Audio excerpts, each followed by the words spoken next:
Bayangkan suatu pagi yang cerah.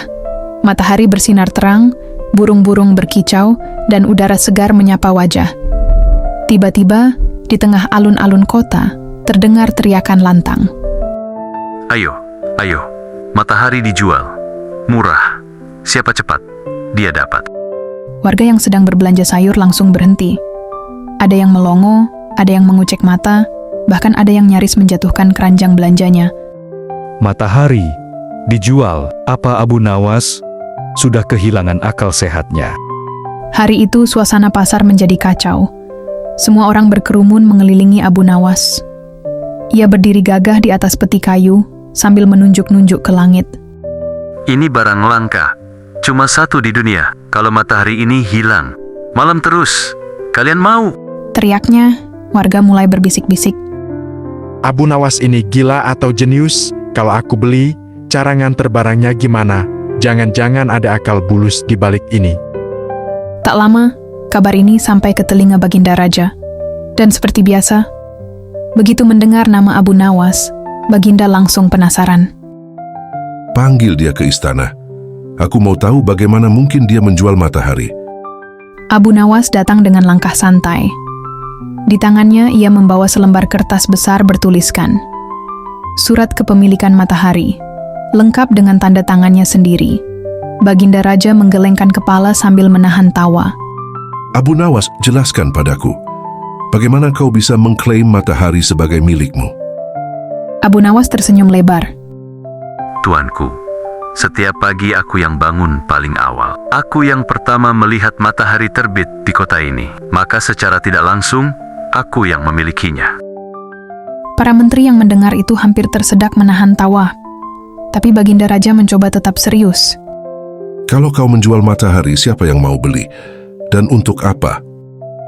Abu Nawas menjawab santai. Untuk kebahagiaan, tuanku. Siapa yang punya matahari, dia punya sinar, kehangatan, dan kehidupan. Harganya tidak mahal, hanya segunung emas. Baginda pura-pura marah. Segunung emas? Abu Nawas, itu mustahil. Loh, menjual matahari saja sudah mustahil, tuanku. Kenapa harganya harus masuk akal? Raja menahan tawa, tapi di matanya mulai ada rasa penasaran. Kalau begitu, untuk apa semua ini? Abu Nawas menunduk sebentar, lalu berkata pelan.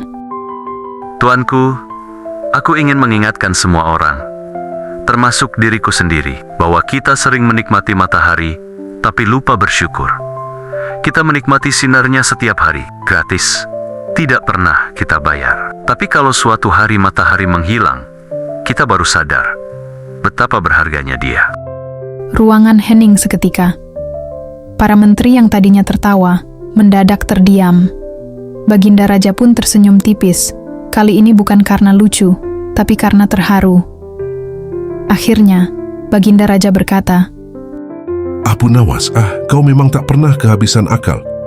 Teruslah mengajarkan kami bahkan dengan cara yang aneh sekalipun. Dan Abu Nawas pun pulang sambil membawa mataharinya kembali ke pasar. Kali ini, ia tidak menjualnya, tapi membagikan senyum kepada semua orang. Kita sering lupa, hal paling berharga dalam hidup ini justru yang gratis. Matahari, udara, kasih sayang, persahabatan. Kalau semua itu tiba-tiba hilang, baru kita sadar betapa tak ternilainya.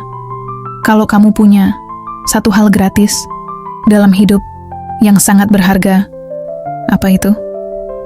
Tulis di kolom komentar. Biar kita sama-sama belajar bersyukur.